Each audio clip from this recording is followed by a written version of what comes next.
বিচার যত দেরি হবে, মিছিল তত বড় হবে। We demand justice for RG Kar. এই কাহিনীর সমস্ত চরিত্র এবং ঘটনা সম্পূর্ণ কাল্পনিক। বাস্তবে জীবিত বা মৃত কোনো ব্যক্তি অথবা কোনো ঘটনার সাথে এর মিল থাকলে তা সম্পূর্ণ অনিচ্ছাকৃত এবং কাকতালীয়।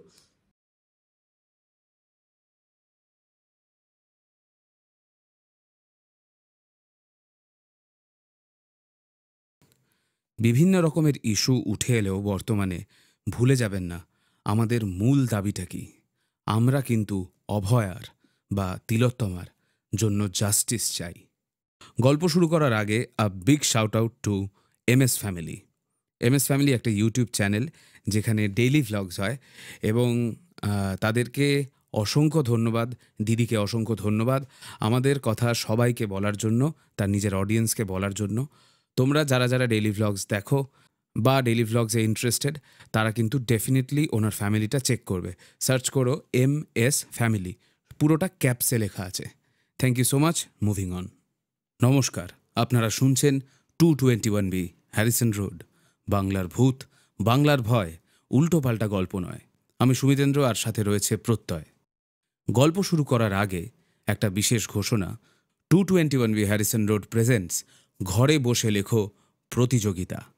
আপনার গল্প আমাদের অডিও স্টোরি।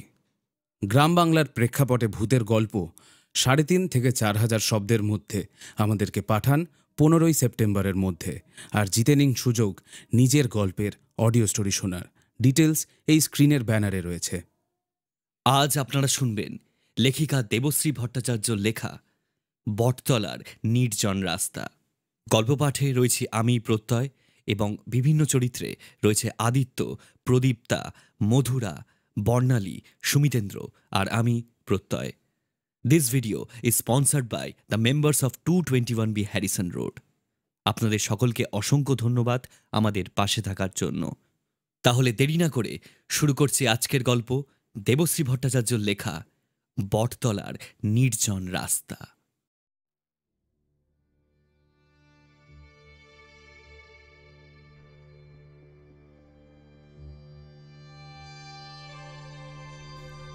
চারদিকে শুধু থই থই জল, কোথাও এক কোণা মাটি দেখা যাচ্ছে না।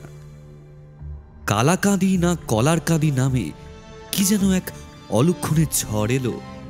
কুসুমপুরের সব কিছু একেবারে শেষ হয়ে গেল সেই ঝড়ে। সবেমাত্র ধানের চারাগুলো লাগানো হয়েছিল মাঠে। এমন অকালে এমন ছিষ্টি ছাড়া বৃষ্টি কি না এলেই চলছিল না। কোনটা যে মাঠ আর কোনটা যে নদী কিচ্ছুটি বোঝার উপায় নেই। ফুলিদিঘির এমন রূপ কুসুমপুরের মানুষ আগে কখনো দেখেনি। জলের মধ্যে কোনো মতে গলা উঁচিয়ে দাঁড়িয়ে থাকা একটা গাছের ডালে বসে আছে মাধব। কাল থেকে তার বউ আর 2 ছেলের কোনো খোঁজ নেই। অমন মাঝরাতে কাউকে কিছু না বলে অলক্ষণে ঝড়টা আসার পর কে যে কোথায় ভেসে গেছে তার আর কোনো পাত্তা নেই। বড় ছেলেটার মাধ্যমিক দেওয়ার কথা এবছর। এত কিছুর মধ্যেও মাধব ছেলের অ্যাডমিট কার্ডটা বাঁচাতে ভোলেনি। এখনো হাতে ধরা আছে কাগজটা। তবে আর বোধহয় লাভ নেই। ছেলে, বউ আর কেউই বোধহয় বেঁচে নেই তার। বেঁচে থাকলে এতক্ষণে ঠিক দেখা হতো। এই তো এতটুকু একটা গ্রাম। যে কজন বেঁচে আছে সবাই হয় পোস্ট অফিসে নয়তো কুসুমপুরের উচ্চ মাধ্যমিক বিদ্যালয়ে ত্রিপল খাটিয়ে ভিড় করেছে। কেউ নেই, ওরা কেউ নেই, সবাই মরে গেছে। বউ নেই, ছেলেরা নেই। যে মাঠে সে ধান বুনেছিল সে মাঠটাও নেই। তাহলে বেঁচে থেকে আর কি লাভ? মাধবেরও মরে যাওয়া উচিত, কিন্তু মরতে গেলেও যে কিছু সরঞ্জাম লাগে সেটুকুও যে আজ আর নেই মাধবের। স্কুলে একটা লঙ্গরখানা খোলা হয়েছে। কখনো কলা পাতায়, কখনো শাল পাতায় ঠকাঠক করে দুবেলা খিচুড়ি পড়ে সেখানে। মাধব একবারের জন্য লাইনে দাঁড়ায়নি ওদিকে। পেটে একটুও দানা পানি নেই, তবুও যে মরার কোনো লক্ষণ দেখতে পাচ্ছে না মাধব। ভাবতে ভাবতেই সে উঠে দাঁড়ালো। সে এখন যেখানে দাঁড়িয়ে আছে তার থেকে একটু দূরেই একটা বট গাছ আছে। লোকে বলে সেই কোন সত্যযুগে যখন কিছু মানুষ বাঁচার তাগিদে জঙ্গল সাফ করে এই কুসুমপুর গ্রামখানা প্রথম বসিয়েছিল, তখন থেকেই নাকি আছে ওই বটগাছ। বটগাছটার নিচে দাঁড়ালে আর পাতা দেখা যায় না, শুধু লম্বা লম্বা ঝুড়ি ঝাঁক বেঁধে নেমে এসেছে। এখন দেখলে মনে হয় কারা যেন উঁচু ডালগুলো থেকে জলে লম্বা লম্বা পা ডুবিয়ে বসে আছে। জলে নেমে এক হাতে ছেলের মাধ্যমিকের অ্যাডমিট কার্ডটা তুলে ধরে, আরেক হাত দিয়ে জল কেটে নিয়ে মাধব এগিয়ে গেল সেই বটগাছটার দিকে। দড়ি তো নেই হাতের কাছে। এই বটের ঝুড়িগুলো দিয়ে যদি নিজের গলাটা পেঁচিয়ে ধরা যায়, তবে কোমর অবধি জলে ডুবলেও কি শ্বাসটা আটকে যাবে না? আর বেশি কিছু ভাবার সময় নেই। আজ নাকি সেনা আসবে। যারা বেঁচে আছে তাদের সব উদ্ধার করে নিয়ে যাবে। তারা আসার আগেই মরার কাজটা সেরে ফেলতে হবে। বহু বছরের পুরনো বট তার দু একটা ভেজা পাতা এদিক ওদিক থেকে মুখের সামনে এসে হয়তোবা বাধা দেওয়ার চেষ্টা করেছিল, কিন্তু শেষ পর্যন্ত আর কিছুই হলো না। বটগাছের মোটা ঝুড়ি গলায় পেঁচিয়ে অবশেষে মরে গেল মাধব। হাতে তার তখনও ধরা আছে ছেলের মাধ্যমিকের অ্যাডমিট কার্ডটা। সেদিন আবার একবার ঝেঁপে বৃষ্টি এলো। যে যার নিজেকে বাঁচাতেই বোধহয় ব্যস্ত তখন। মরে যাওয়া মাধবের মরা শরীরটা অমন করে আধা জলে আধা শূন্যে গাছের মধ্যে ঝুলে ভিজতে লাগলো একদিন, দুদিন, 3 দিন।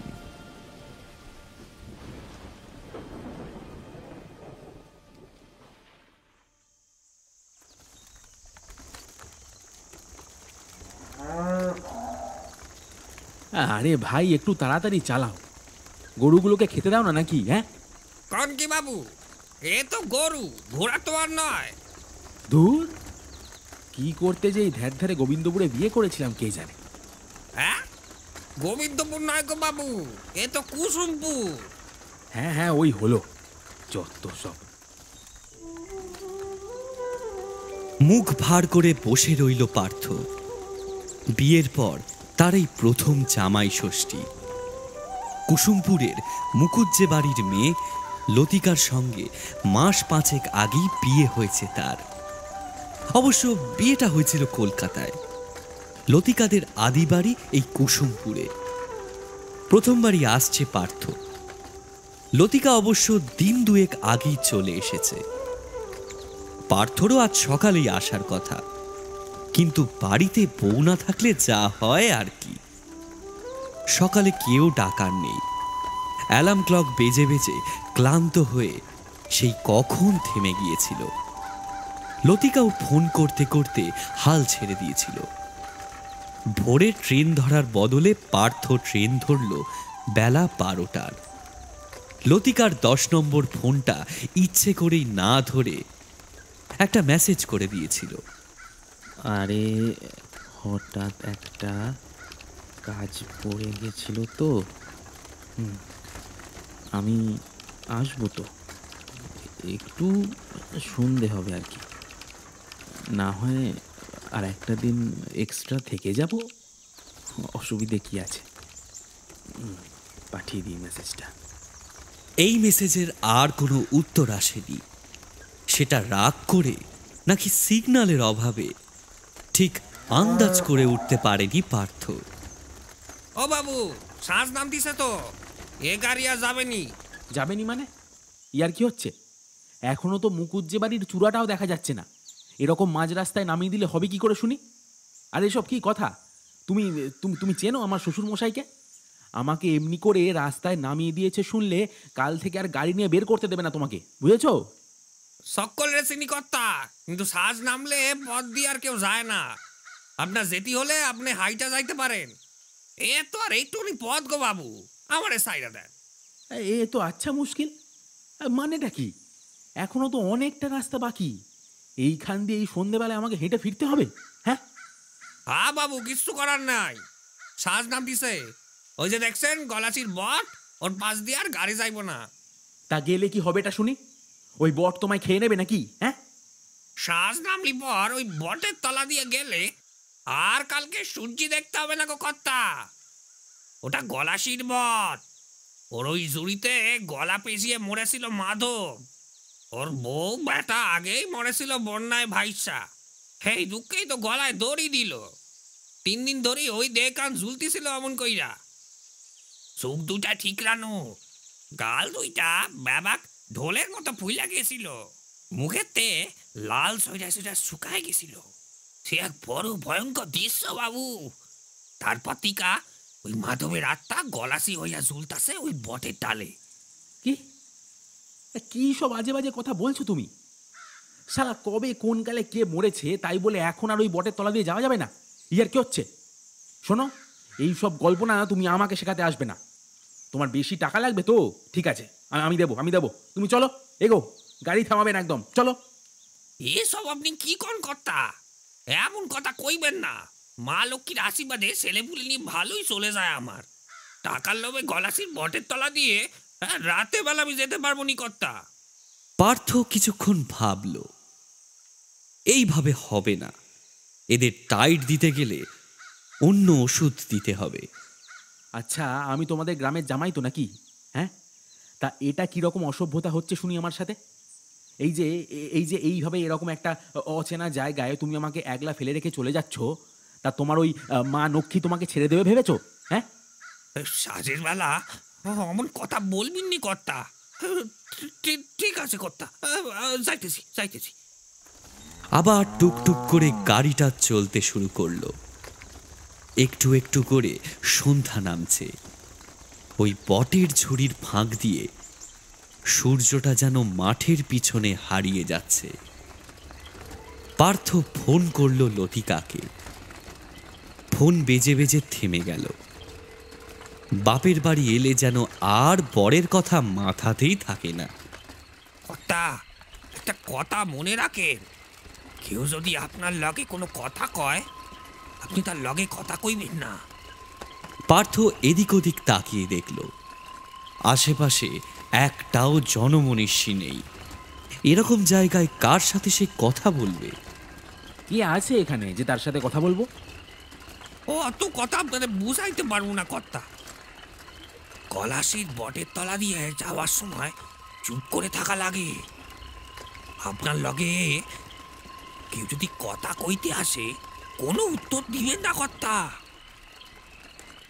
পার্থ কিছু একটা বলতে গিয়েও থেমে গেল। লোকটাকে যত বেশি ঘাটাবে তত বেশি আগরুম বাগরুম বলতে থাকবে। পার্থ আবার ফোন করল লতিকাকে। বেশ কয়েকবার ফোন বেজে থেমে গেল। কি হলো কে জানে। এতবার পার্থ ফোন করছে, তবুও লতিকা ফোন ধরছে না কেন? এই কাণ্ডটা যদি পার্থ করত তাহলে এতক্ষণে লঙ্কা কাণ্ড বেঁধে যেত। সকালে পার্থ লতিকার ফোন ধরেনি, তাই হয়তো এরকম রাগ দেখাচ্ছে। বেঁচে আছে তো সে? একটা কম গমে গলায় তার কানে একটা প্রশ্ন ভেসে এলো। বুকের ভেতরটা এমন ধক করে উঠল যে প্রথমটায় কোনো কথা বলতে পারল না পার্থ। খোলের ভেতর এদিক ওদিক তাকিয়ে কাউকে দেখতে পেল না। গরুর গাড়ি চলছে আস্তে আস্তে, টিক টিক শব্দ করতে করতে। গাড়োয়ান সামনের দিকে খোলের বাইরে বসে আছে, আর তার পেছনেই খোলের ভেতরে পার্থ। এই গাড়োয়ানটা আবার ভয় দেখাবার জন্য এরকম গলা করে বলল না তো? না না, এতটাও বাজে আর কি করবে না। কে জানে, হয়তো মনের ভুল। পার্থ মোবাইলের দিকে তাকালো। একবার কি টেক্সট করবে লতিকাকে? বেঁচে আছে তো সে? আবার সেই গলা, এবার আরো কাছে, যেন গায়ের উপর উঠে বসে কানের কাছে এসে বলছে। পার্থ চমকে তাকালো। সত্যি ঠিক তার পাশে খোলের পেছন দিকটায় একটা লোক উবু হয়ে বসে আছে, হাতে পায়ে কাদা মাখা। ঘাটটা কেমন একদিকে যেন বিশ্রীভাবে কাত হয়ে আছে, চোখ দুটো যেন বেরিয়ে আসতে চাইছে, গাল দুটো ঢোলের মতো ফোলা, টকটকে লাল জিভটা একদিকে হেলে রয়েছে, বোধহয় দাঁত বসে গেছে জিভে। ফোঁটা ফোঁটা লাল রক্ত মিশে জোয়াল বেয়ে গড়াচ্ছে লালার সাথে। পার্থ ভয়ে কাঠ। গাড়োয়ানকে ডাকা যায়, কিন্তু গলা দিয়ে কোনো শব্দ হচ্ছে না। হাত দিয়ে ধাক্কা দিতে চাইল, কিন্তু সে ক্ষমতাও নেই। হঠাৎ পার্থর মনে হলো সে যেন ভয়ে পাথর হয়ে গেছে। খোলের ভেতর সেই বীভৎস মূর্তি লোকটা এবার পার্থর দিকে ঘুরে যেন আরো কাছে সরে এলো। আবার সেই একই রকম বীভৎস গলা। বেঁচে আছে তো সে? ফোন ধরতেছে না কে? ময়রা যায়নি তো? আমার বউটা ময়রা গেল, ছেলে দুটাও ময়রা গেল, তোমার বউ ময়রা যায়নি তো? ময়রা যা, ময়রা যা, তুমিও ময়রা যা। বউ নাই, ঘর নাই, তুমি পয়সা কি করবা? ময়রা যা, গলায় ফাঁস দিয়া ময়রা যা। পার্থর মনে হলো তার চারদিকে একটা ঠান্ডা হাওয়া ঘুরপাক খাচ্ছে। সেই ঠান্ডা হাওয়াটা মাঝে মাঝে তাকে আলতো করে ছুঁয়ে যাচ্ছে। কে কে তুমি? আর এসব এসব কি বলছো? মরে যাবে কেন শুনি? ফোন ধরছে না মানে কি মরে গেছে নাকি? হ্যাঁ, চিৎকার করে উঠল পার্থ। কিছু কইলেন নাকি কর্তা? গাড়ি চালাতে চালাতে পেছন দিকে মুখ না ঘুরিয়ে জিজ্ঞাসা করল গাড়োয়ান। পার্থ কিভাবে জানি বুঝতে পারল সেই বীভৎস চেহারার লোকটা নেই, সেই ঠান্ডা ঠান্ডা হাওয়াটাও আর নেই। পার্থ কেমন যেন হাঁ করে তাকালো ওর দিকে। আপনারে কইলাম না কর্তা, কারুর লগে কথা কইবেন না, গলাশির ভূত। একটা হিমেল গলায় বলল লোকটা, যেন শব্দগুলো অনেক দূর থেকে ভেসে আসছে। গরুর গাড়ি তখনও চলছে টিক টিক শব্দ করে। পার্থর মনে হলো যেন চাকাটাও বলতে চাইছে, মইরা যাও, মইরা যাও।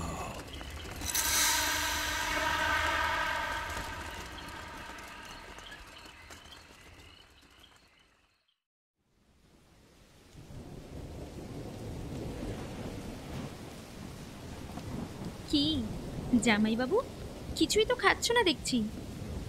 শাশুড়ি বলতে বলতে ক্লান্ত হয়ে গেছে। এবার দায়িত্ব নিয়েছে পার্থর একমাত্র শালিকা বিশাখা। মা সেই সকাল থেকে তোমার জন্য হাপিত্তেশ করে বসে আছে, আর তুমি তো এলে এই সন্ধে পার করে, তাও দেখি কিচ্ছু খাচ্ছ না। শ্বশুর বাড়িতে এসে কুম্ভকর্ণের মতো খেলেও শ্বশুরবাড়ির লোকজনদের এই মনের কষ্টটা থেকেই যায়। জামাই তো কিছুই খেলো না, কিন্তু পার্থর ক্ষেত্রে এই অভিযোগটা একেবারে অস্বীকার করা যায় না। আশাস্তক পার্থ সত্যিই কিছু খায়নি। এমনিতে পার্থ যে খুব খেতে ভালোবাসে তা না, কিন্তু সাজিয়ে গুজিয়ে ভালো ভালো খাবার দিলে খেতে খুব একটা মন্দও লাগে না। কিন্তু আজ সে সত্যিই কিছু খেতে পারছে না। ওই বটগাছের থেকে এই মুকুজ্জে বাড়ি খুব একটা দূরে নয়। সদর দরজায় নামার পরেই সে দেখতে পেয়েছিল লতিকাকে। তখনও যেন কানের কাছে ওই একই কথা বাজছে, সে মইরা গেছে, মইরা গেছে। বুকের মধ্যে এতটাই তোলপাড় হচ্ছিল যে লাজ লজ্জার মাথা খেয়ে শ্বশুর শাশুড়ির সামনেই লতিকার উপর খেঁকিয়ে উঠল। ও বাবা, জামাইবাবু এইটুকু সময়ও কি দিদিকে না দেখে থাকতে পারছিলে না? আমিই তো ফোনটা সরিয়ে রেখেছিলাম। দেরি করে আসার শাস্তি। পার্থ চুপ করে গেল। তারপর থেকে কেমন যেন চুপ করেই রইল। মনে হচ্ছে কে যেন তার গলা টিপে ধরেছে। তার কানের কাছে ক্রমাগত বলে যাচ্ছে, মইরা যা, মইরা যা। বলছি, আমার আর খেতে ভাল লাগছে না। আসলে আজকে আসতে একটু ধকল গেছে তো, মানে এতটা জার্নি করার অভ্যেস নেই তো, সেই জন্য আর কি। আমি কালকে খাবো। উঠে পড়ল পার্থ। কিছু ভালো লাগছে না তার। দোতলায় লতিকার ঘরে এসে চুপ করে গোঁজ হয়ে বসে রইল। কি ছিল ওটা? সত্যি ভূত? এত স্পষ্ট নাকি মনের ভুল? কিন্তু ওই রকম বীভৎস চেহারা, এটা কি সত্যি কারোর কল্পনা হতে পারে? কি হয়েছে বলো তো তোমার? নিচে বলে এলে তোমার নাকি ট্রেনে আসতে ধকল গেছে। রোজই তো ডেইলি প্যাসেঞ্জারি করতে গিয়ে ধকল যায়। সেই শোভাবাজার থেকে জোকায় অফিসে। কোথায়? কোনোদিন তো তোমাকে এত ক্লান্ত দেখি না। বাড়ি ফিরে তো দিব্যি বন্ধুদের সাথে আড্ডা দিতে বের হও। আজকে হঠাৎ কি হলো তোমার? পার্থ চুপ করেই থাকে। ভীষণ বলতে ইচ্ছে করছে সন্ধ্যাবেলার সেই কথাটা, কিন্তু লতিকা কি ভাববে? সে ভাববে হয়তো পার্থর মাথা খারাপ হয়ে গেছে। গ্রামে এসে পাড়া গাঁয়ের মানুষদের মতো ভূত প্রেত, গলাশির বট এসব অদ্ভুত অদ্ভুত গল্পে বিশ্বাস করতে শুরু করেছে। পার্থ গায়ে এলিয়ে পাশ ফিরে কোলবালিশটা বুকের কাছে আঁকড়ে নিয়ে বলল, কিছু হয়নি। সব দিন কি মানুষের শরীর সমান যায় নাকি? শরীরটা ভালো নেই আর কি। আশা করছি আজকে রেস্ট নিলে কাল ঠিক হয়ে যাবে। আমি ঠিক আছি। সত্যি তোমাকে কেমন একটা লাগছে। বিশাখাটা কত প্ল্যান করেছিল তোমাকে গ্রাম দেখাতে নিয়ে যাবে। ইনফ্যাক্ট তোমার ভালো লাগবে বলেই তো আমি মাকে বলে এখানে সব অনুষ্ঠান করার কথা বললাম। আর তুমি কেমন যেন একটা গা ছাড়া ভাব দেখাচ্ছ। পার্থ চুপ করে রইল। সে তো নিজেই নিজেকে চিনতে পারছে না। কিছুক্ষণ আগেও তো সে এমনটা ছিল না। জানালার বাইরেটা বৃষ্টির চাদরে মোড়া, তাও আকাশে ওই তাল গাছটার ডগায় এক ফালি চাঁদ দেখা যাচ্ছে মাঝে মাঝে। হালকা দক্ষিণা হাওয়ায় তাল গাছটা অল্প অল্প করে দুলছে। মনে হচ্ছে যেন লম্বা লম্বা কালো আঙুলের মতো পাতাগুলো দিয়ে চাঁদটাকে খপ করে ধরতে চাইছে। একবার ধরছেও, কিন্তু ফসকে যাচ্ছে। একরাশ ঠান্ডা হাওয়া এসে যেন লাগলো পার্থর নাকে। সে বিষম খেয়ে উঠল। কি হলো? কি হলো তোমার? একটা কি বিভৎস বিশ্রী গন্ধ হাওয়াতে। লতিকাও পাশ ফিরে শুয়ে পড়েছিল। হুড়মুড় করে উঠে বসল। বন্ধ করো, বন্ধ করো জানলাটা। ওই যে ওই যে ও ও এক্ষুনি ভেতরে চলে আসবে। কি হলো কি তোমার? কি হয়েছে? পার্থ ওই তাল গাছটার দিকে তাকিয়ে আছে আর ভয়ে কাঁপছে। লতিকাও ভয় পেয়ে যায় পার্থর অবস্থা দেখে। লোকটা দরদর করে ঘেমে চলেছে, চোখ দুটো যেন ঠিকরে বেরিয়ে আসতে চাইছে, মুখ দিয়ে লালা বেরিয়ে আসছে, কথাগুলো আটকে আটকে যাচ্ছে। হাওয়ায় জানালার পাল্লাগুলো এর মাঝে বন্ধ হয়ে গেছিল। লতিকা দৌড়ে গেল জানালাটা খুলে দিতে, যাতে আরেকটু হাওয়া আসে, কিন্তু পার্থ যেন আরো ভয়ে গুটিয়ে যাচ্ছে। লতিকাকে প্রায় ধাক্কা মেরে ও ছুটে গেল বাথরুমে। হড়হড় করে বমি হয়ে গেল, যেটুকু খেয়েছিল সব বেরিয়ে এলো। হাত মুখে জল দিয়ে আবার কোনো মতে নিজের শরীরটাকে টানতে টানতে নিয়ে এসে ছুঁড়ে ফেলে দিল বিছানায়। এক নাগাড়ে বিড়বিড় করে যেতে লাগলো, মইরা যা, মইরা যা, মইরা যা তুই, কি সব বলছো তুমি? মইরা যা, মইরা যা। লতিকার কথাগুলো যেন কানেই ঢুকছে না পার্থর।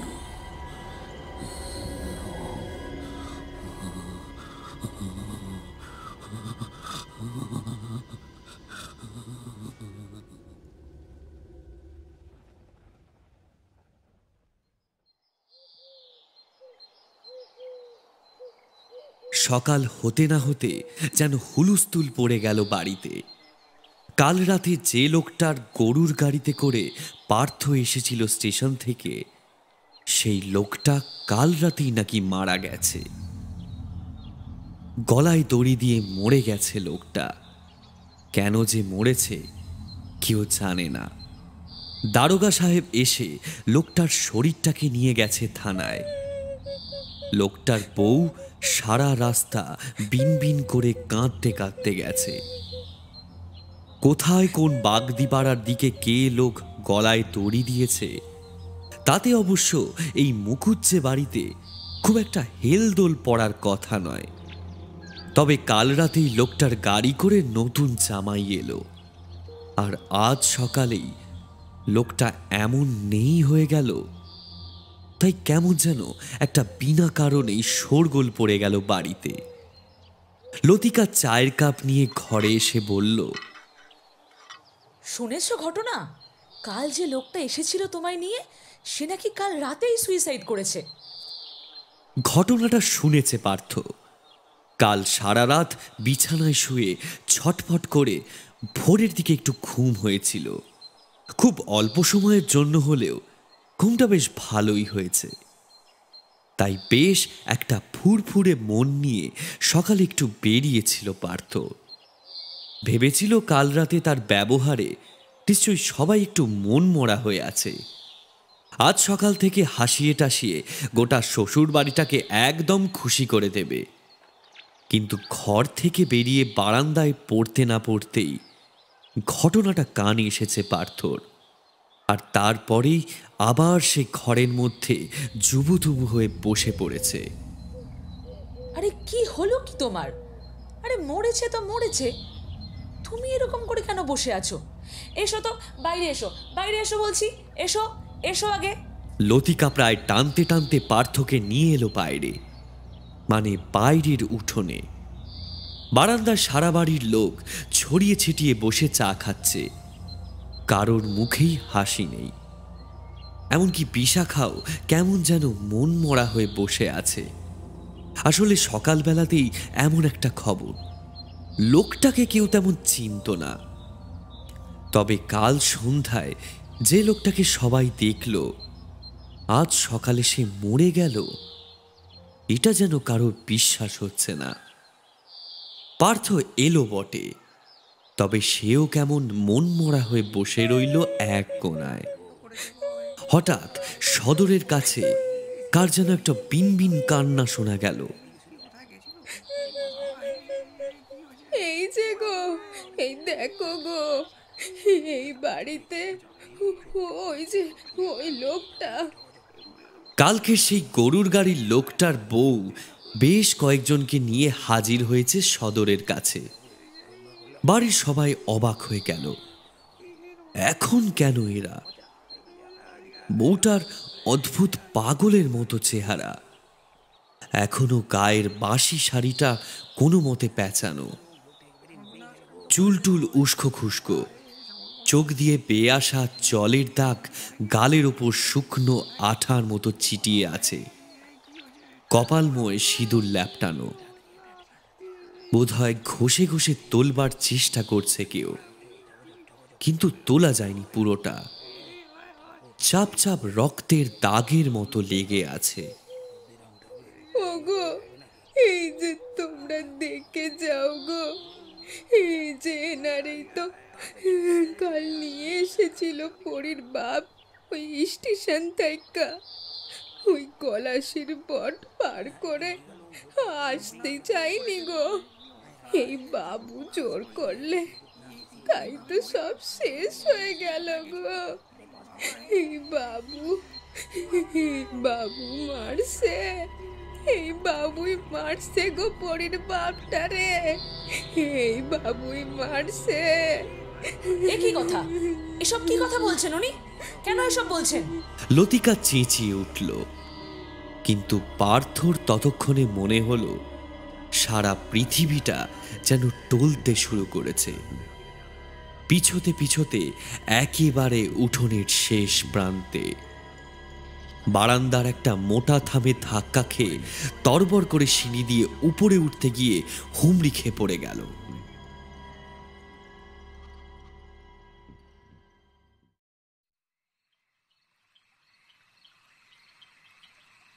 আবার একটা সন্ধে নেমেছে।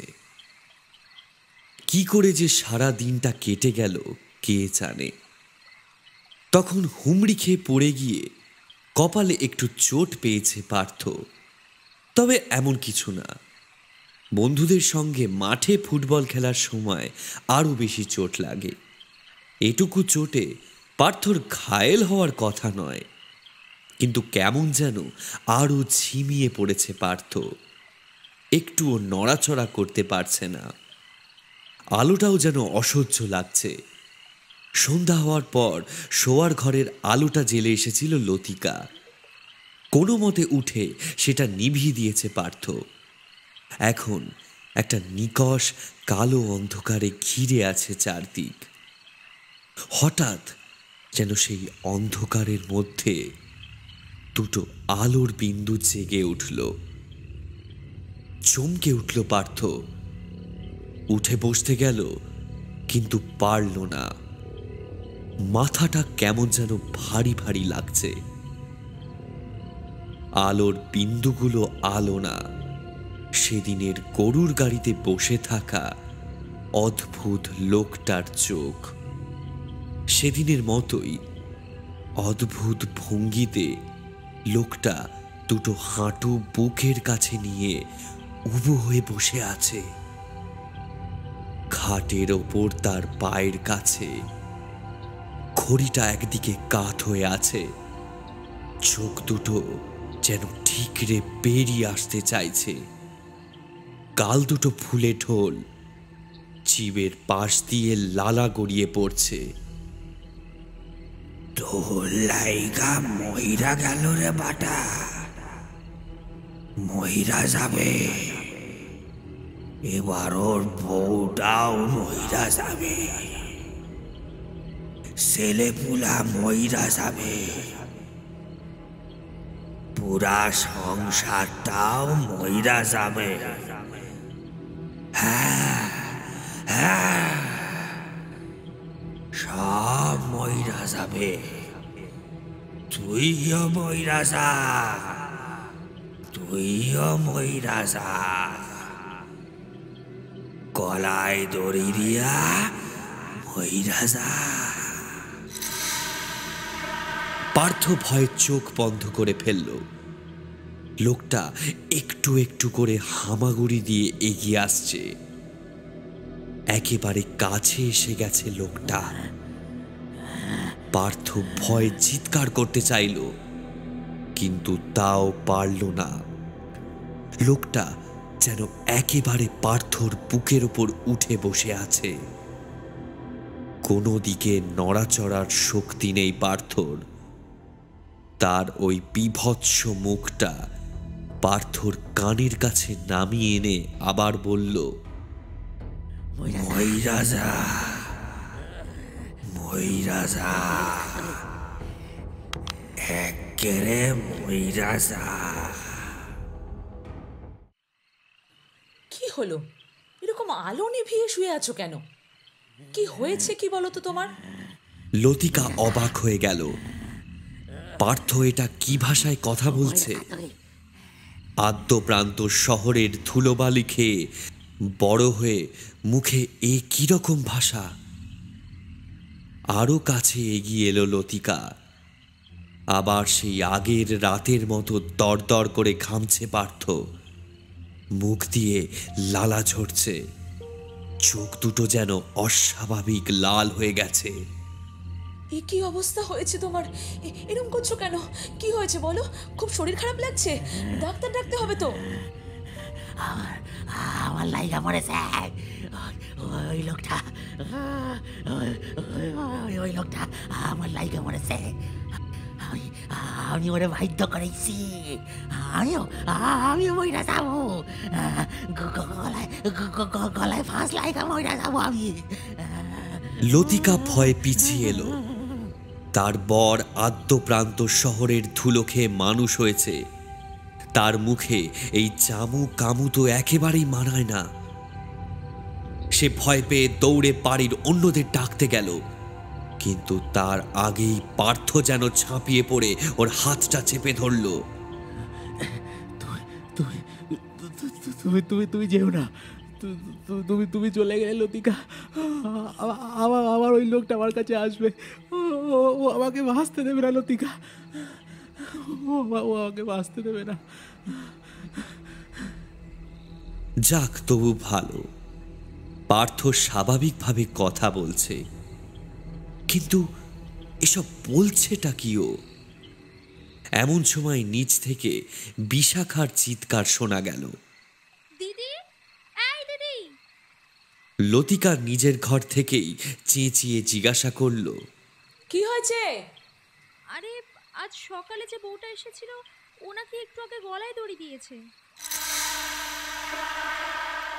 একটা ধপ করে পড়ে যাওয়ার আওয়াজ পেল লতিকা। দেখল পার্থ উঠতে গিয়ে খাট থেকে পড়ে গেছে।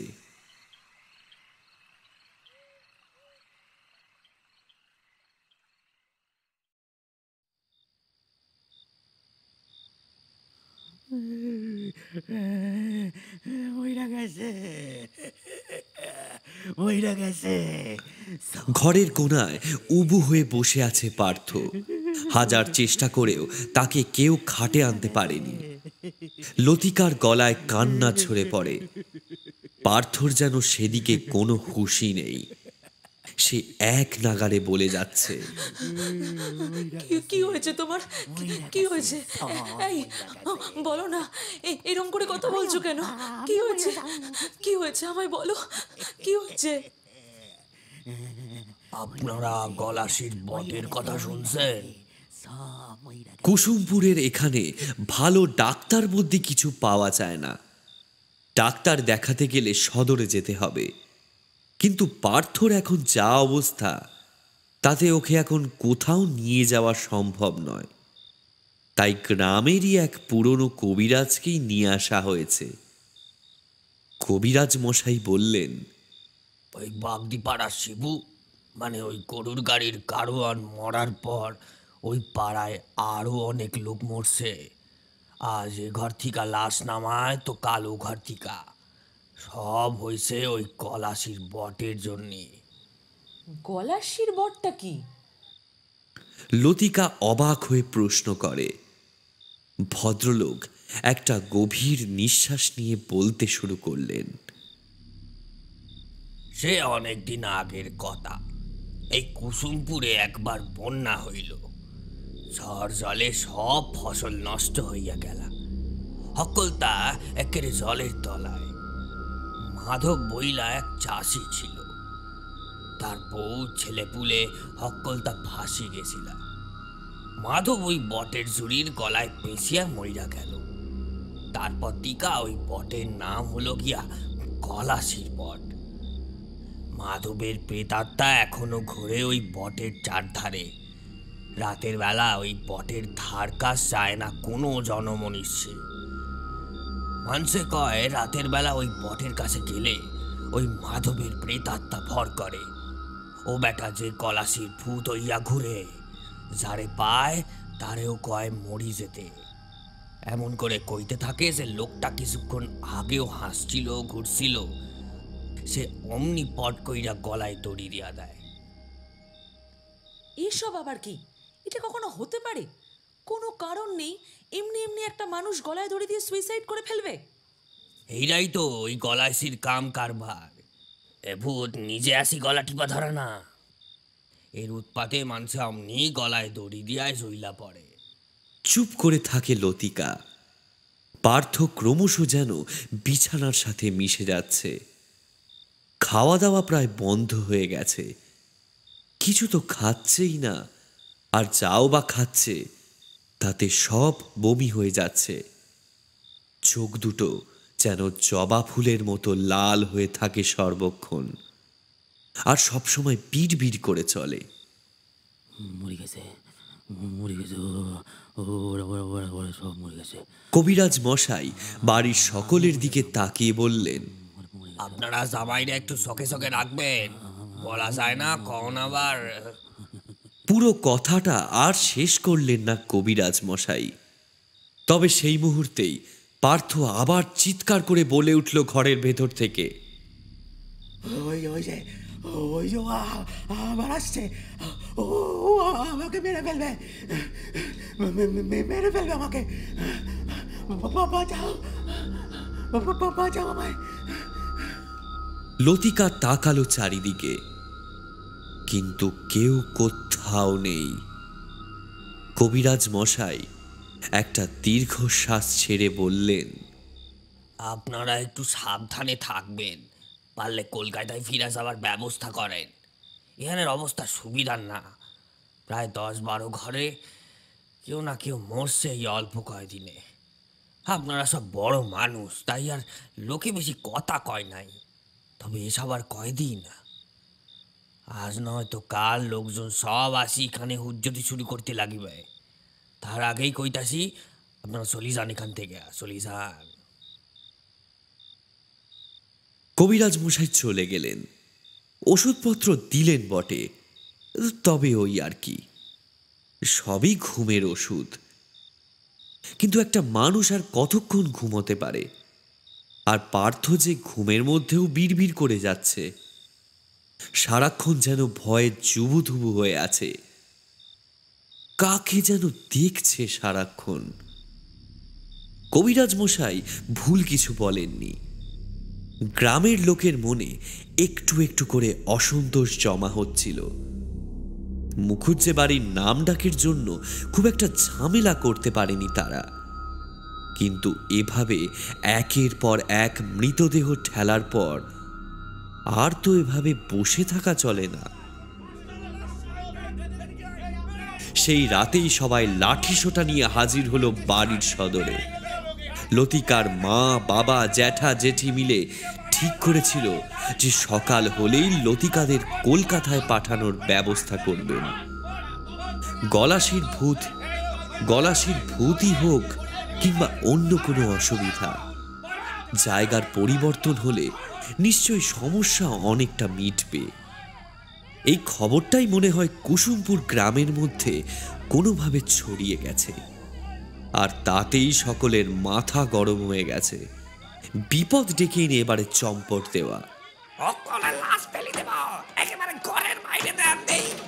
তেড়ে এসে সদরের তালা দেওয়া গ্রিলটা ঝাঁকালো একজন। লতিকা বাড়ির সকলকে পার্থর কাছে পাঠিয়ে দিল। পার্থ মনে হয় এই খবর এখনো পায়নি। এই দৃশ্য দেখলে আবার ভয় পেয়ে যাবে বেচারা। আজ সে নিজেই সকলের সাথে কথা বলবে, সদরের গ্রিলের ভেতরে দাঁড়িয়ে সে একাই সামনা করল উন্মত্ত জনতার। গ্রামের মানুষ এই দেখে ঘাবড়ালেও পিছপা হলো না। দেখুন, আপনারা ভুল বুঝছেন। আমার স্বামী তো নিজেই অসুস্থ। আপনাদের বাড়ির কেউ আত্মহত্যা করছে, তাতে তার কি দোষ থাকতে পারে? আপনারা নিজেরাই ভাবুন একবার। আরে কেটা অসুস্থ? লোকে আরো ক্ষেপে ওঠে। কিচ্ছু হয় নাই ওনার, ওই মাধবের আত্মা ভর করিছে, অক্কলেরে মারবে, আপনারেও মারবে, তারপর নিজে মরি যাবে গিয়া। আর যতদিন না মরে এমনে করি গাটারে একেবারে উজাড় করি দেবে আনে। দেখুন, আপনারা একটু বোঝার চেষ্টা করুন। কিচ্ছু বোঝা লাগে না। এরকম হয় নাকি বলুন? কোনো কারণ ছাড়া কোনো মানুষ কি করে আত্মহত্যা করতে পারে? আপনারা আমাদের যেতে দিন। দেখুন, আমাদের কলকাতায় যাওয়াটা খুব দরকার। আমার স্বামীর চিকিৎসা করাতে হবে, ও অসুস্থ। কোথাও যাইতে পারবা না, গাড়ি থাকতে হইব। মরতে হইলে মরতে হইব, আমাদের লগেই থাকতে হইব। লতিকা খানিকক্ষণ চুপ করে রইল। আজীবন তার বিজ্ঞান নিয়ে পড়াশোনা, এইসব গলাশির ভূত, মাধবের প্রেতাত্মা, এসবে সে বিশ্বাস করে কিভাবে? কিন্তু এটাও তো সত্যি যে সব গ্রামের সাধারণ গো বেচারা মানুষ, এদের নিজস্ব কিছু সংস্কার, নিজস্ব কিছু বিশ্বাস আছে, সেগুলোকেও যে অস্বীকার করা সম্ভব নয়। আপনার স্বামী তো ওই গলাশির বটরে জাগাইছে। ওই যে বেটায় আপনার স্বামীরে লইয়া আসলো স্টেশন থিকা, হে কইয়াছিল কিনা জিগান আপনার স্বামীকে? গলাশির বটের কথা কইয়াছিল কিনা জিগান? হের লাগি এত মানুষ মরলো, আরও মরবে। আর আপনারা সব আমাগো ইতার মাঝে ফাইলা সইলা যাবেন। ইতা কি করে হয় গো দিদিমণি? ঠিক আছে, আপনারা যান, আমরা কেউ কোথাও যাচ্ছি না। যদি সত্যিই আমাদের জন্য আপনাদের ওই মাধবের প্রেতাত্মা জেগে থাকে, তবে তো আমাদের সকলকেই এর দায় নিতে হবে, তাই না? ভিড়টা এখনো যেন খানিকটা অস্বস্তি নিয়ে দাঁড়িয়ে রইল, যেন তারা বিশ্বাস করতে চায় না। বোধহয় বিশ্বাস করে বহুবার ঠকে যাওয়ায় তাদের আর সেইটুকুনি বিশ্বাস করার সাহসটুকু আর দেয় না। লতিকাও কাঠের পুতুলের মতো ভিড়টার সামনে দাঁড়িয়ে রইল, তারপর চলে গেল আস্তে আস্তে।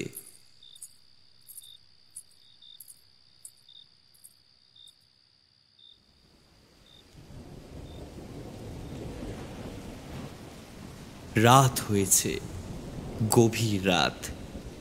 বিছানায় মরার মতো পড়ে আছে পার্থ। সকলে ভাবছে সে ঘুমোচ্ছে। কবিরাজ মশাই পেশাই করে দিয়ে গেছেন ঘুমের ওষুধ।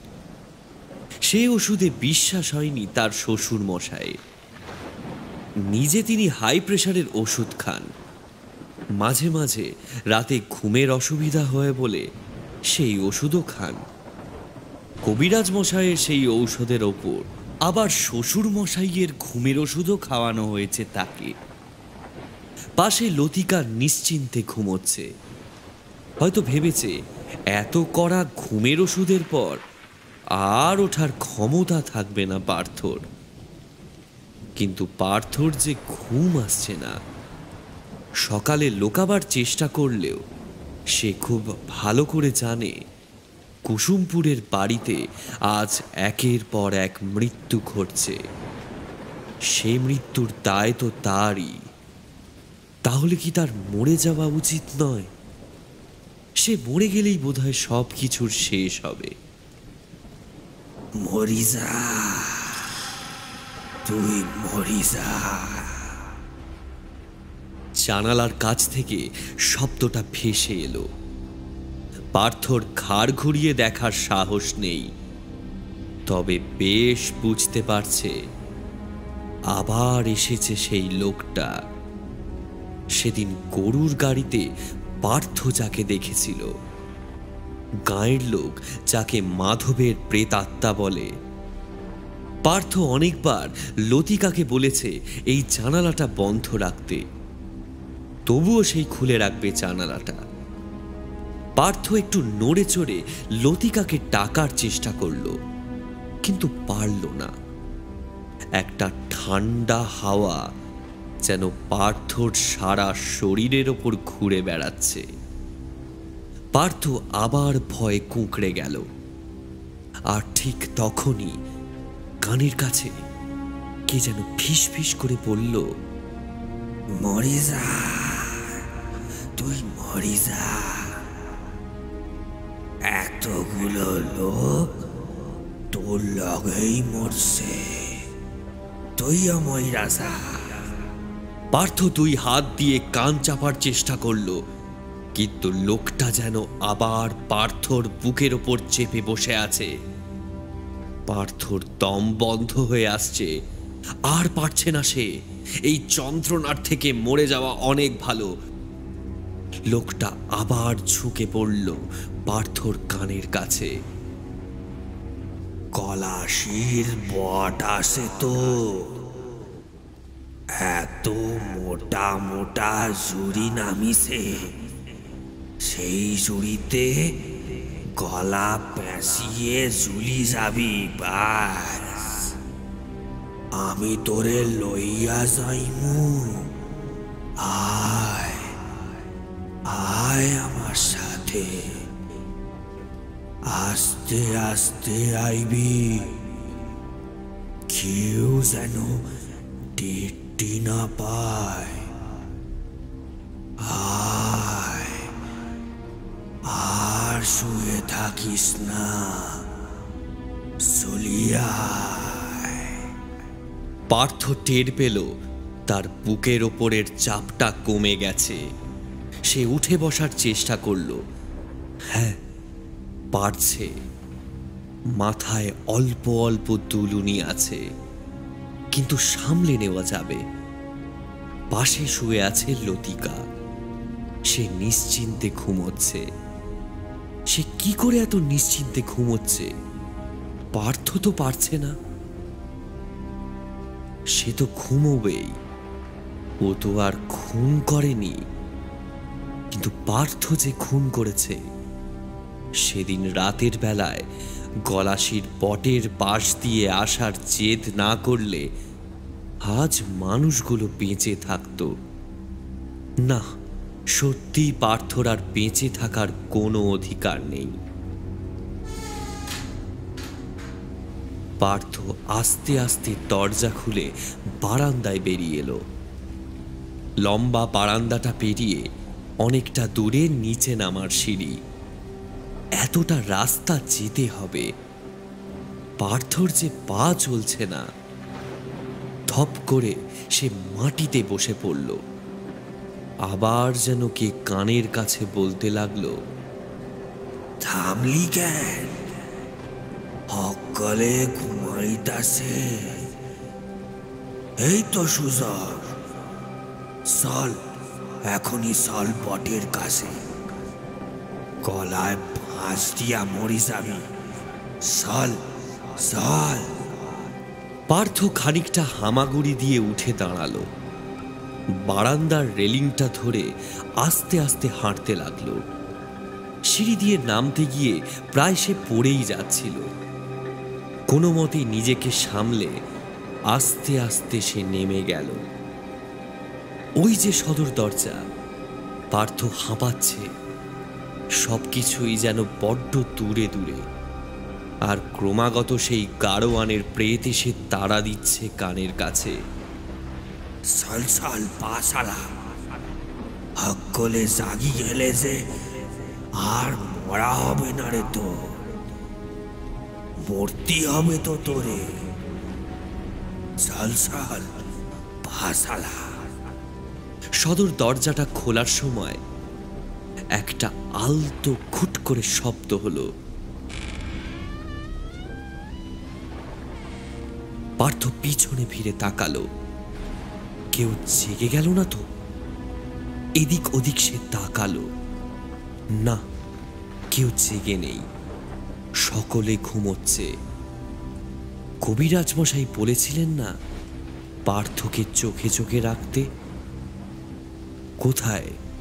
কেউ তো দেখছে না তাকে।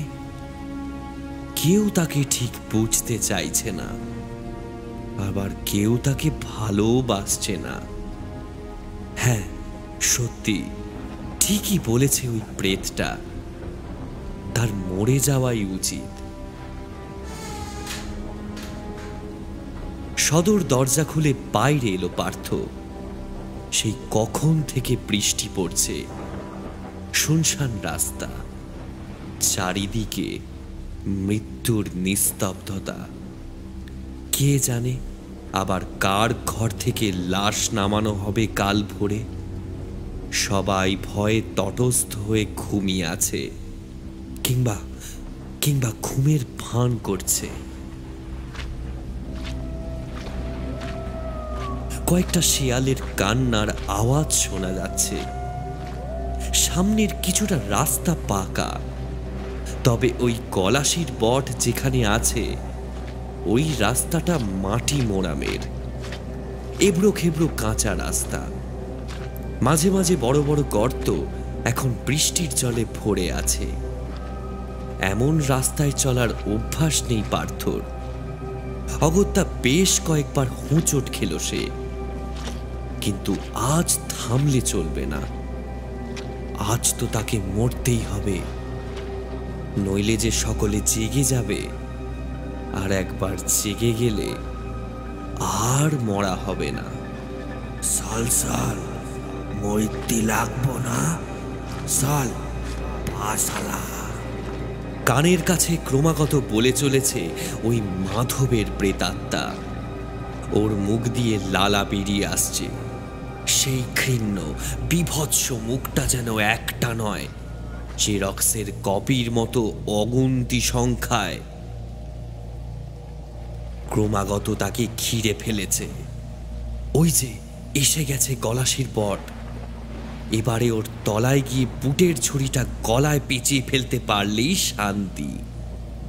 পার্থ একবার তাকালো বট গাছটার দিকে। অন্ধকারের মধ্যে ওর অজস্র ছুরির ফাঁক দিয়ে ঠিকরে পড়া চাঁদের আলো কেমন যেন ভয়ঙ্কর লাগছে।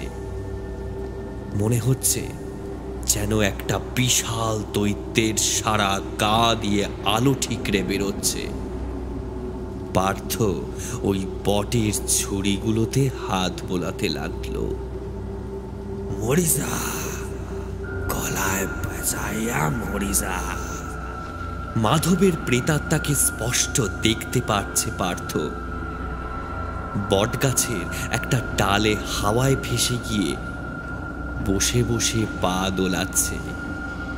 ওর ঘাটটা একদিকে কাত হয়ে আছে, চোখ দুটো ঠিকরে বেরিয়ে আসছে। কি হইল? কি চাইয়া দেখো সমনে? মরলি পরে তোর চেহারাটাও আমার মতো হইয়া যাইব।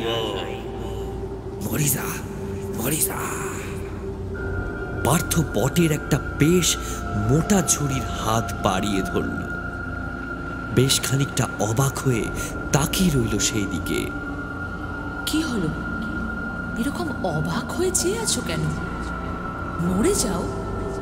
মরবে বলেই তো এলে, তাহলে ছুরি ধরে দাঁড়িয়ে আছো কেন? মরে যাও, যাও মরে যাও। পার্থ চমকে তাকালো পিছনে। লতিকা দাঁড়িয়ে আছে। তাহলে লতিকাও ঘুমোয়নি, ওরই মতো ঘুমোনোর ভান করেছিল। লতিকা,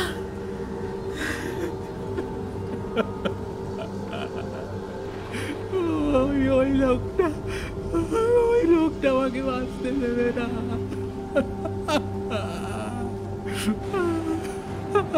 ওই লোকটা বাঁচতে দেবে না। কে লোকটা? কোথায় কোন লোক? দেখাও একবার আমাকে। পার্থ বটগাছের ডালে তাকিয়ে দেখল, না, নেই মাধবের প্রেতাত্মা, নেই সেখানে, থাকবেও না। কারোর সামনে তো ও আসে না। শুধু যখন পার্থ একা থাকে তখনই ওর ওই বিভৎস শরীর নিয়ে চলে আসে সামনে। বলো, কে তোমাকে বাঁচতে দেবে না? বলো আমায়। মাধবের ভূত, ওই যে ওই যে গায়ের লোকেরা বলে না গলাশির ভূত, ওই ও ও ও ও ও আমাকে বাঁচতে দেবে না। কোথায় সে? আমিও দেখতে চাই। লোকে তো বলে রাতের বেলা এই গলাশির বটের সামনে দাঁড়ালে নাকি ওই ভূতটা এসে ভর করে। কোথায়? এই তো আমিও দাঁড়িয়ে আছি, বলো কোথায় ভূত, কোথায়? পার্থ চমকে উঠল। তাই তো, লতিকাও যে এই অপয়া বটগাছটার সামনে এসে দাঁড়িয়ে আছে। কি জানি, আবার ওই মাধবের ভূত যদি লতিকাকেও ভর করে? কেন কেন এসেছো তুমি এখানে লতিকা? হ্যাঁ, পালিয়ে যাও, পালিয়ে যাও এখান থেকে। এই বট গাছের সামনে রাত্রিবেলা এলে কেউ বাঁচে না, কেউ না। ওই ওই লোকটা আমাকে বলেছিল, আমি শুনিনি লোকটার কথা। তাই তো মরে গেল লোকটা। একের পর এক লোক মরছে, সব আমার জন্য। কি হতো একটা রাত স্টেশনে কাটিয়ে দিলে আমার। হ্যাঁ, জামাই ষষ্ঠীর খাওয়াটা হতো না, এই তো। হ্যাঁ, তো এত খাবার লোভ বাবা, আমি লোকটাকে মেরে ফেললাম লতিকা। দেখো সেদিনের পর থেকে আমি নিজেও খেতে পারছি না ঠিক করে, যা খাচ্ছি বমি হয়ে যাচ্ছে। আমি আর বাঁচবো না লতিকা, আমি আর বাঁচবো না। আমার মরে যাওয়াই উচিত, আমার। তুমি অন্তত ওদের মতো করে কথা বলো না। একবার এসব ভূত প্রেত এসব সরিয়ে দিয়ে ভাবো, এটা কখনো হতে পারে? তুমি একটা মানুষ একটা গাছের তলা দিয়ে যাচ্ছ, আর সেদিনই রাত্রে তুমি সুইসাইড করে নেবে? নীল তো লতিকা, নীল তো। তুমি জানো না, একের পর এক, প্রথমে ওই লোকটা, তারপর ওর বউ, তারপর আস্তে আস্তে ওই পাড়ার আরো কয়েকজন। আজও হয়তো এখন কেউ একজন গলায় দড়ি দেওয়ার জন্য তোড়জোড় করছে লতিকা। সব আমার জন্য। তাতে তোমার দোষটা কোথায়? আমি তো এই রাস্তা দিয়ে আসতে বাধ্য করেছিলাম ওকে, নইলে ওখান দিয়ে আসতো না। বুঝতে পারছো না কেন তুমি এটা?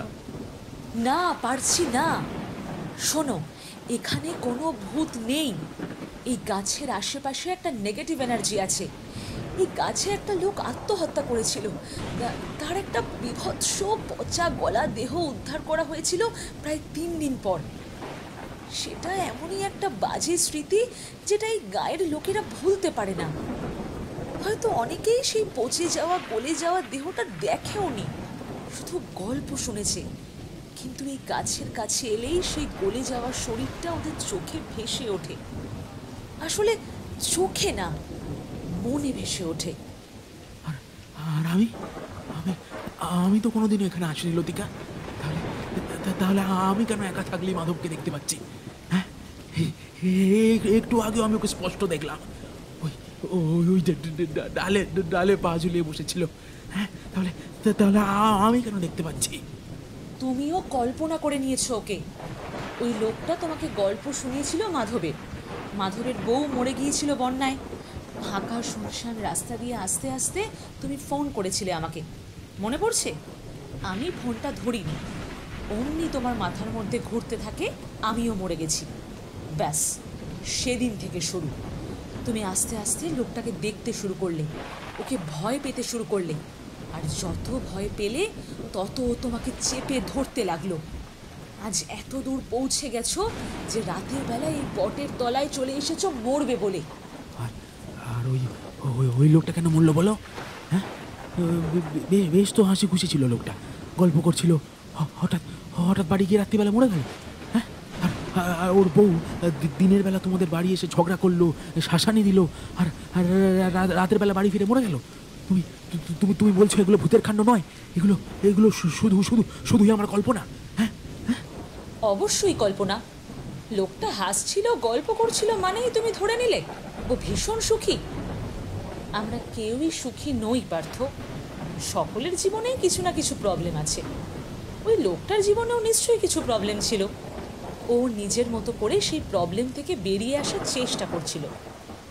কিন্তু যেই এই রাতের অন্ধকারে এই বট গাছটা দেখলো, ওর মনে হলো মাধব এখানে গলায় বটের ঝুড়ি পেঁচিয়ে মরেছিল।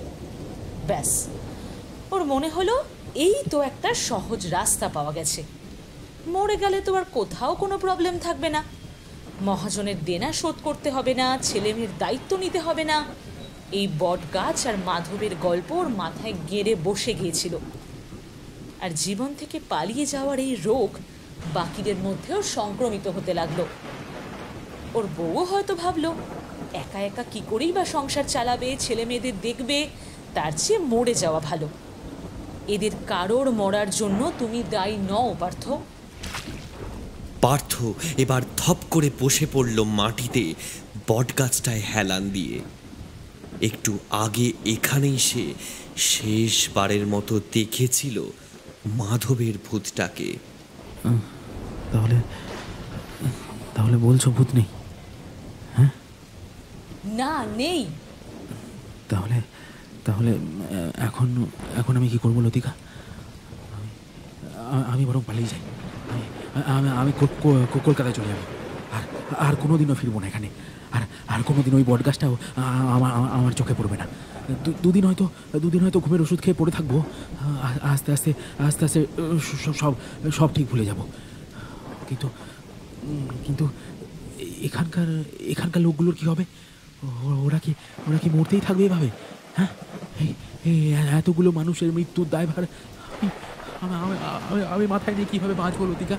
হ্যাঁ, আমি কিভাবে বাঁচবো তুমি বলো? না, মোটেই না। আমরা কেউ ফিরবো না এখান থেকে। আমি তো ওদের বলে দিয়েছি, যা হবে সকলে একসাথে মোকাবিলা করব। ওই মাধবের ভূতকে কাল আমি এই কুসুমপুর ছাড়া করে ছাড়বো। লতিকার কথার ভঙ্গিতে অনেক দিন বাদে হাসি পেল পার্থর। তা কালকে কি করবে শুনি? হ্যাঁ, দেখতেই পাবে।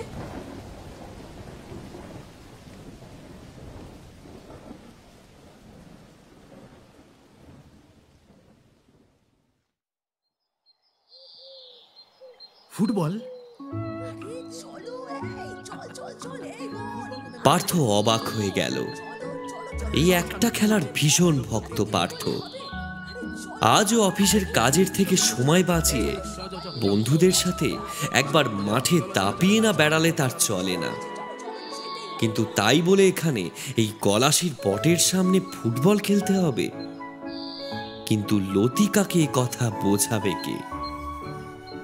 আজ ভোর না হতেই সে পার্থকে টানতে টানতে নিয়ে এসেছে এখানে। শুধু পার্থ নয়, বিশাখা, লতিকার বাবা মা, জ্যাঠা জেঠি আরো অনেকে। রাস্তায় আসতে আসতে যাকে পেয়েছে তাকে নিয়ে এসেছে। সব মিলিয়ে একেবারে শোরগোল বাঁধিয়ে দিয়েছে সে। হ্যাঁ, তো আমরা ফুটবল খেলবো। এই মাঠেই আমরা ফুটবল খেলবো। এখানে ফুটবল? ভালো ভালো, কিন্তু আমার শরীরের অবস্থা দেখছো তো লতিকা, আমি ভালো করে দাঁড়াতে পর্যন্ত পাচ্ছি না। তাতে কি হয়েছে? একবার এই ফুটবলে পা দিলে তুমি ঠিক খেলতে পারবে, আমি জানি। পার্থ ফুটবলটার উপর পা দিয়ে দাঁড়িয়ে রইল খানিকক্ষণ।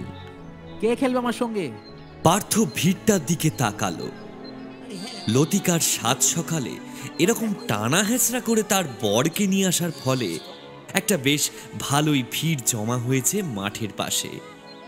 আসলে কাণ্ডটা লতিকা ইচ্ছে করেই করেছে। সবার চোখে মুখে কৌতূহল। ওই লোকটা যে সেদিন ওদের বাড়ির গ্রিল ধরে ঝাঁকাচ্ছিল, সে মুখে মাজন নিয়ে হাঁ করে দাঁড়িয়ে।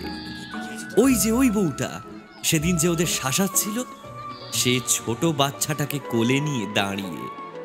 সবাই দেখছে, সবাই অবাক। এই কলকাতার মামুনি নাকি তাদেরই গ্রামের মুকুজ্জে বাড়ির মেয়ে। কলকাতায় জন্ম, বেটি করে কি? স্বামীর শোকে পাগল টাগল হলো নাকি? ভিড়টা মাঠে দাঁড়িয়ে রইল। এখন সকাল, তবু কারোর এই গলাশির বটের সামনে আসার সাহস নেই। দেখছো তো ওরা সব কেমন দূরে দাঁড়িয়ে আছে। কেউ আসবে না লতিকা।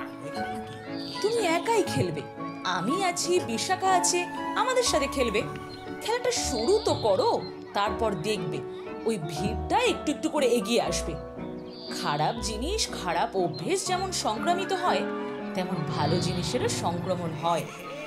হয়তো একটু সময় লাগবে, কিন্তু দেখে নিও মাঠের বাইরে দাঁড়ানো ওই প্রত্যেকটা ছেলেপুলে লোক এখানে খেলতে আসবে। আর আমরা সবাই যখন খেলবো, হাসবো, প্রাণপণে ওই বলটাকে গোল পোস্টে ঢোকাবার চেষ্টা করব, তখন ওই ভূত বাবাজি চলে যাবে চিরকালের মতো এই গাছ থেকে, এই গ্রাম থেকে, সবার মন থেকে। সত্যি খেলা শুরু হলো। পার্থ নিজেও বুঝতে পারেনি সে খেলতে পারবে। শরীরটা কেমন যেন ভারী ভারী লাগছিল, পা চলছিল না, একটু টাল খাচ্ছিল। কিন্তু একটু বাদেই সে পাগলের মতো বল নিয়ে দৌড়াতে লাগলো।